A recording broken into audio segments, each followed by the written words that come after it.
flopping, bruh. And I'm gonna tell y'all the truth. It's gonna affect y'all because y'all thought y'all was the man. I'm not picking on nobody. But I'm only here to tell y'all that I helped usher in this little clout era. It's over. Hip-hop represents more than just a genre of music. It's a culture, lifestyle, and a staple within society in general. Starting in the late 70s, hip-hop has evolved over the generations from what it sounds like, looks like, and even feels like. And if you're old enough, you've probably seen this happen again and again.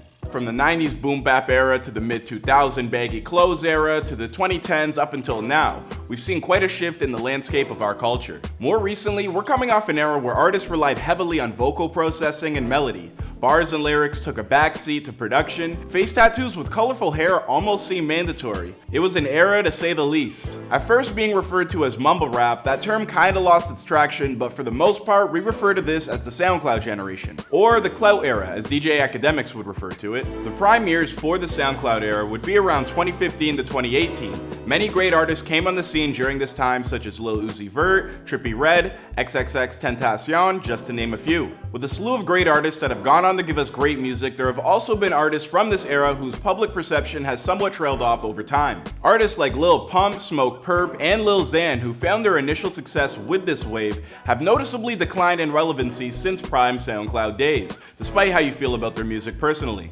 Even the undeniable raw essence of SoundCloud rap seems to have phased out, with the exception of artists like Trippie, Playboi Carti, or Ski Mask, who have also, for the most part, transitioned to mainstream or maintained a cult-like fan base. Commentators of the culture have taken notice of this and have outright stated that the SoundCloud era is pretty much dead. Cole Bennett, a popular music video director who made videos for a lot of these rappers, tweeted out, "When the SoundCloud scene was at its height, there were unsigned underground artists doing more numbers than mainstream acts. No label push, just a loyal audience. It was an era. Then the labels caught on and nothing has been the same since. Everything feels so artificial now."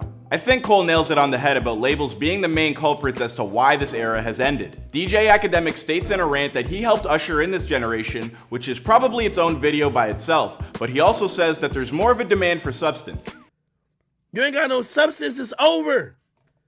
The clout era still exists, but with substance. So, as I ushered y'all in, you ever hear your mama say, "I brought you in this world, I could take you out"?